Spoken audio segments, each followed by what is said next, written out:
Northwest Atlanta, Georgia, and we're in your studio, but I almost feel like that I should be saying we're in your gallery. My studio and gallery are both in my home here in Atlanta. Gives me the ability to have my creations around me and not have a very long commute to work. Right. So. And your dogs. The dogs are and your always books. They're always here. And your paintings. Yep. An easel. You know, we artist types, we like to be surrounded with our things. So I've often been called a hoarder. I call it a collector. So Yeah. yeah. Potato, potato. Actually, potato. Okay, well. We're here to talk about the Marion Landmarks Series, but before we talk about that, I'm actually interested, how did you get into art? I came from a divorced family. My parents were divorced with a single mother who was working. So a lot of time was spent in a corner somewhere while she was working, right, with a drawing pad and a amusing pencil. yourself. Exactly. What were you drawing? I have them all if you want to see. As I told you, I'm a hoarder, so they're all in boxes. You know, I think anything that kids did. My earliest obsession with drawing has always been, that I can remember, has always been architecture. Anything architectural. So I learned early on somehow. I don't know if it's was something already in me, but perspective drawing was something that fascinated me, and it was something that I was good at, so I could work spatially with architecture, which is different than drawing a portrait, which is dealing with form. From one to the other can be different, but that's the architecture is what always interested me. So. Can you tell me how the Marion Landmarks Series actually got started? What was the inspiration behind it?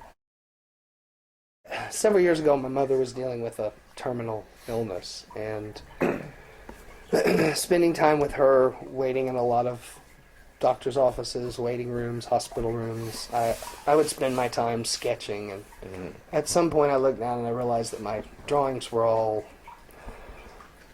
patients, hospital rooms, very depressing stuff. Right. Sounds quite dark. It was dark, and I didn't realize how it was affecting me. You know, it was something I was doing to pass time, but she was also right there with me.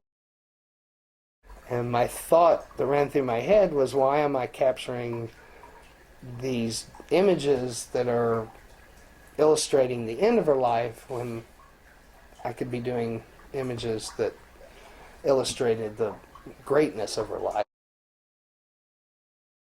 We decided to focus on more positive things through the photographs. She said, well, let's open the box of photographs. And I'm thinking, I knew she took a lot of photographs, so I'm thinking suitcase box. And oh, it was a trunk the size of a Volkswagen Bug. Gosh.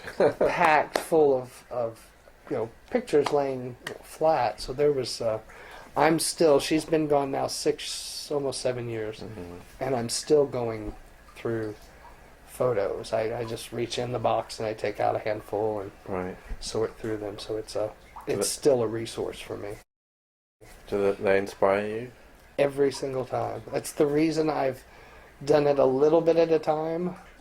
The way I look at it, she's been gone almost 7 years. So each time I grab a stack of photos out there, it's like a little gift from her. So it's sentimental, and it's inspirational for new images. So, right, that's sweet.